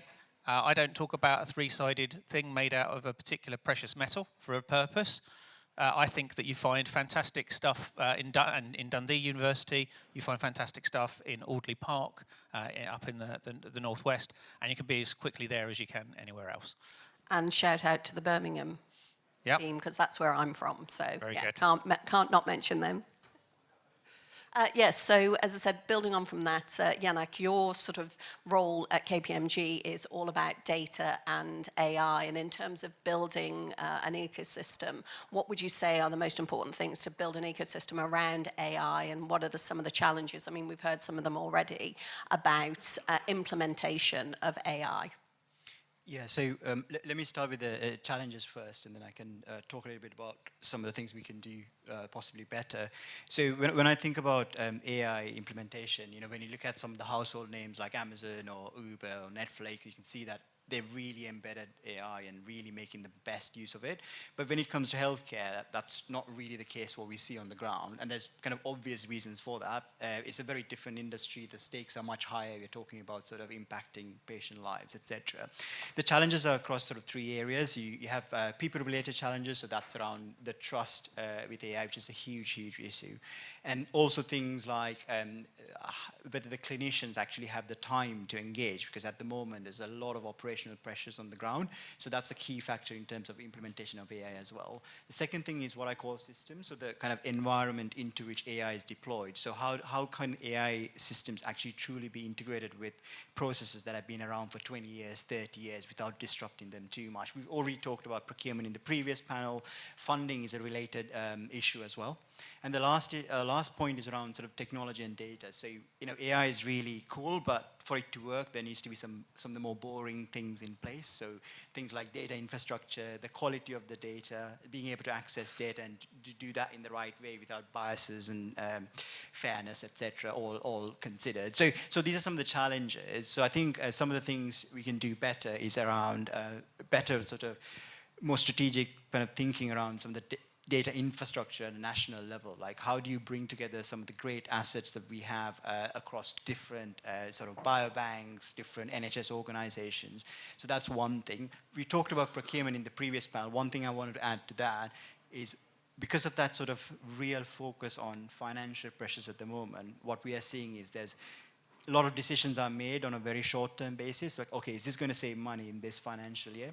Or is this going to save money for myself as an organization that's making the investment? That's actually very short-sighted. You need to be able to think beyond that 1 year and also think about the ecosystem, as in that benefit might be realized by somebody in the community or the GP practice or the kind of population in general. So those are some of the things that we need to think about. And I think coming back to the final point is around that trust is super, super important. And things like accessing data. Patients are usually quite happy for their data to be used for direct patient care or their own patient care. But when it comes to things like, okay, commercial uses or product development, we need to do more to gain their trust and have the right processes in place. Thanks, Janak. And Steve, did you want to build on that a little bit about some of the things that are unique in our ecosystem in that data and AI space? Yeah, I mean, I think one of the things we can do when we talk about Britain is we talk about the old stuff, we talk about a very old university. I actually think that the reason why we're world leading is we've done some of the really new stuff. So I think, if you look at Our Future Health, for instance, the new scheme to put data together, or Biobank, or the resequencing of Biobank, so it's got fourth generation sequencing in it. Those are hard assets to build, but we've done them in the last 10 years, not in the last 400 years. So we're actually really modern, and actually we're more modern than some of the things that you can find in Silicon Valley on elements of this, where AI comes together with healthcare. And I think the Euston Road is the place where this is going to happen for the world. And my proof point for that is Isomorphic Labs this week raised £600 million as their next follow-on funding. That is the largest biotech raise anywhere in the world. That is not in California, that is not in Boston, that is not in Shanghai, that is in London. Now, we've got those capabilities and we should be confident in this, and it's because we've got the soggy old NHS, in some respects, has built those longitudinal data sets over 40 or 50 years. The fact that we've had the Sanger in Cambridge and built on that for a load of time is really, really important. Now, by a load of time, I mean 20 years. So we've got people who've been doing this for 20 years and understanding it and getting through a lot of those challenges. And we've got a population who are really happy to share this.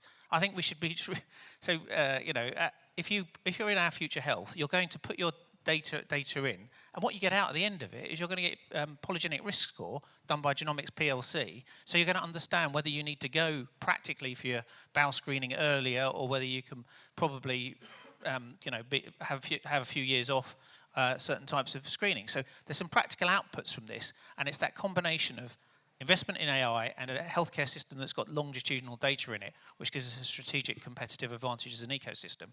Final proof point as to why we can be really confident here is I know we can do it because we did it during COVID. I was on the vaccine task force with Kate Bingham. We were the fastest in the world to do that, and we were able to bring our public sector institutions together with private sector institutions to speed up for global players how we get them data, help them design their drugs, help them do the delivery of that, and we had to change quite a lot in the NHS. Anyone remember getting their stuff done in a car park? Or, you know, I mean, there was quite a lot of change that had to happen. People were doing it through St John's Ambulance. So it's not going to be done through the traditional way of doing it. And I think if you look at the NHS app now, that is a pretty damn good thing. If you've got your data on it, you can look at your records. I order lots of things online now through that. I'm fortunate. So I think we've actually got loads of competitive advantages that we should just look to keep exploiting. Yeah, no, absolutely agreed. I think it is something that, you know, the NHS and those data sets are incredibly important. I'm going to give a shout out to legal. I know you all think legal is a very boring thing, but one of the things we do need to do is think about those licensing and privacy. And yeah, it's boring, but it does need to be done. So we've only got a short amount of time, a very slight change of tack now. I think we've seen a lot of people on the other panels who basically have had sort of career changes. They've started out, they're founders, they're medics, and then they've moved into an entrepreneurial role. Yannick, you also have done a very clear career change from being a medical doctor and now working as for KPMG in data and AI. How do you think that sort of background and your medical background has helped in that career? And how do you think that generally in this ecosystem, career changing is, you know, a very positive thing? Yeah, sure. So I think for me personally, it's helped me in sort of several ways. The first kind of most sort of implicit way is around how I can use my background and my knowledge to build credibility whether I'm talking with clinicians or when I'm trying to sort of understand and explain a sort of a more complex sort of situation or a solution. That kind of credibility is really, really important and has helped me quite a bit. And then the other kind of more tangible thing is around the kind of domain expertise of having worked in the front line. It helps me kind of reflect back and sort of empathize with some of the sort of challenges that frontline clinicians or operational managers are sort of dealing on a day-to-day basis. And Angela on a previous panel brought up the point around user-centered design. So that's, I think, that's a really important point as well around sort of value proposition development and sort of identifying what the actual real problems are. So if you've been there, experienced that's kind of really helped me kind of think about and put myself back in my shoes as a junior doctor. And I think sort of other things that have kind of been really helpful is some of the transferable skills. You don't think about it when you're a medic, but you know there's loads of kind of softer skills that you pick up and refine as a clinician around sort of communication skills and problem-solving skills that have sort of helped me over the years. And I think in terms of the ecosystem, again going back to the point around sort of user-centered design and actually building the right solutions and picking the right problems to solve, having people with that background now sort of looking at developing solutions and working closely with tech startups and other sort of innovators is really, really helpful. So that career change and people who do that is really, really valuable. And I also think that when I left clinical practice, it was more like I had to kind of leave. But now it's evolved so that you don't necessarily have to leave medicine. You can build portfolio careers. You can have more flexibility around careers. So I think that's going to be a really important sort of point to explore and invest in further as well, because you don't want necessarily clinicians to kind of completely leave clinical practice and do something else. That balance is really important as well to keep in touch with sort of clinical medicine. So I think that sort of portfolio careers and sort of what you can do to encourage that is really important as well. Great, so that's touched a little bit on talent. So we don't have very much time left, so as sort of parting comments, everyone's earlier talked about how we should be cheerleaders for, UK industry and where the bioindustry is going at the moment. So can you please, Steve, provide your assessment of where we are in the ecosystem here in the UK today? So I think we've got major advantages as a mid-sized country. I say that we're small enough to be able to exquisitely network and large enough when we do that to be globally impactful. The great thing about the UK is you can find in people who've been doctors and done an AI startup, you can find somebody who's been a lawyer to something like this. So we've got enough of that around, and the networking capability really gives us that unique advantage. You can go from Oxford to Edinburgh to London to Bristol much more easy than you can go from California to Boston. And one of the reasons why we're going to see global investors here at London Life Science Week in November is because they see that global entrepreneurship is here. It's an entrepreneurial culture, global city, ease of doing business, British, English language spoken properly with a proper accent. Well. Cricket. No, I was. So I think there are lots of those things, and particularly at the moment where some of our friends across the Atlantic are doing all their best they can to get not liked in the world, we can be the most friendly and effective place to get stuff done. Yannick, your final comments, the state of the ecosystem, if it was a patient? Yeah, so I think it's got a lot of potential. So I think there's a lot of great innovations we've heard about, a lot of the great companies, throughout the afternoon. We've talked about the infrastructure, the world-class universities and the talent, and the NHS, which is like a real asset, both in terms of the population and also, from my personal perspective, the data that comes with it. But that's where I think there's room for improvement in terms of the data is very, very fragmented, and there's huge opportunities in terms of bringing that data together and making sort of access possible and done in a very safe way. So when it comes to the kind of infrastructure perspective, data infrastructure improvement is not a technical only thing. It has to be done in a very strategic level nationally. There's loads of good stuff happening nationally, but there needs to be better coordination between all of those initiatives. There needs to be more funding in some of the fundamentals that I talked about earlier, like data quality, data governance, legal aspects, procurement, etc. And also I think we need to think about the skills that people will need in the future with Gen AI, etc. The way we work. At KPMG, we are looking at what the kind of future of consulting is going to be looking like in 5 years, and it's going to be very, very different. So those are kind of some of the other aspects we need to think about when we want to think about the more technical elements of improving data and access. Thanks very much. I think that's it from us now. We're out of time, so thank you very much for your time. Thank you, everybody, and especially thank you, Lisa, for chairing that so well. There you have it, a rallying call. Houston, we have an opportunity. There you go. You heard it here. You heard it here first. To infinity and beyond. It's almost time for some exquisite networking. There's a phrase to mull. Thank you for being here. By the way, on a serious note, if you're investing in health, thank you for what you're doing. If you are building out companies in this space, may the force be with you. And this is a community to help you, not just here in the UK, but also globally. Thank you for being here in person at Plexal and here East. Thank you for tuning in or catching up, and we'll see you very soon in one part of the world or another. It has been an absolute honor to be your host here, and it is right that the final word goes to the founder of the Tech London Advocates and the Global Tech Advocates. I'll sign off for now and leave you in the very good hands of Russ Shaw. Thank you, everybody.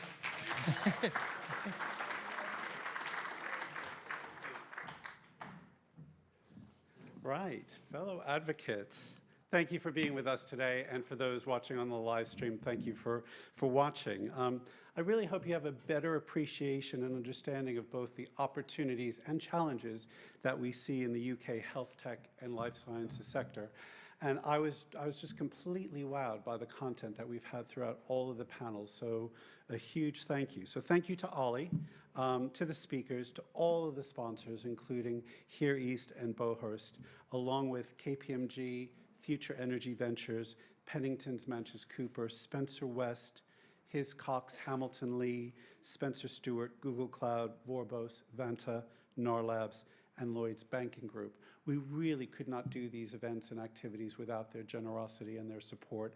And we work very closely with each one of our sponsors to make sure that they feel like they're getting value for money out of what we're doing. And these are all really, truly great relationships that we have with them. So thank you. I also want to add an additional thank you to the team at Seven Hills for organizing this fantastic event. They've been here all day long. And a special shout out to Matitz Bo for his hard work over the past few months. To put these events together, a lot of work goes into it. Hopefully it looks very seamless to all of you, but I know behind the scenes a lot is going on to make this happen. And then finally, a thank you to my wife, Leslie, down in front, for her support and for putting up with me and my various travels around the world. So thank you, Leslie.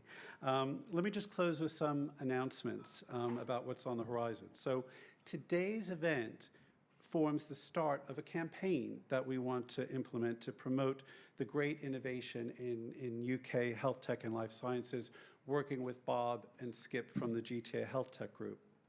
For example, you'll see some thought leadership pieces come from us, such as today's opinion piece in digital health, as well as future events. So our GTA Data and AI group is organizing an AI health tech event at the end of May, so details will be forthcoming on that. And then our GTA Health Tech group is organizing 2 fringe events during London Tech Week. The first one is focused on funding pathways for innovators, and the other is a tech bio innovation showcase. So as we communicate with you, you'll hear more about these opportunities to be part of this campaign.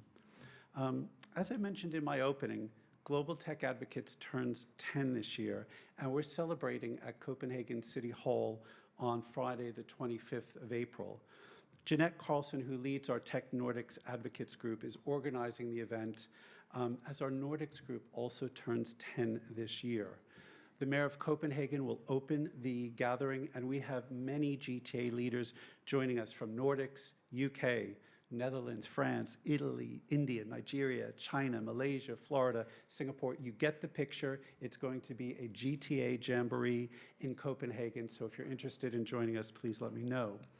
I will be joining new GTA groups as they launch in the coming weeks. So in 2 weeks, on the 17th of April, I will be in Riyadh for the in-person launch of our Tech Saudi Advocates Group, our second group in the Middle East. In May, on the 14th of May, I will be in New York, in the Big Apple, for the formal launch of our Tech New York Advocates Group. And Ali has just informed me today that he's going to be joining us, as will Annie Anaf from Tech India Advocates, Flavila from GTA Black Women in Tech, Roy from Tech Boston Advocates, and Luis from Tech Florida Advocates. So Alejandro Martinez, who's leading the group, I don't think quite knows what it's about to hit him on the 14th of May. And then lastly, Tech Turkey Advocates in Istanbul launches on the 21st of May. Atta, I think, is still here from our Tech Turkey Advocates group. There he is. Hi, Atta. Great to have you here. I'll be joining him for the in-person launch of Tech Turkey Advocates. And then London Tech Week, you've heard about this. It returns for its 12th year, kicking off on the 9th of June. As you may recall, Tech London Advocates is a co-founder of the event, and Global Tech Advocates is now the strategic community partner for the week. So the GTA newsletter that you all receive in May will include a whole focus on what's coming for London Tech Week. So please read the newsletter. Last year, I attended 29 events and meetups, no joke. So please follow #Where'sRuss on social medias. And then many TLA and GTA groups host fringe events, so please let me know if you'd be interested in doing that as well, and we'll connect you to the team at Informa and London Tech Week to do that. So, thank you for being with us today, here in person and on the live stream. We champion, we connect, we support, and I hope our journey continues for another 10 years. Thank you very much.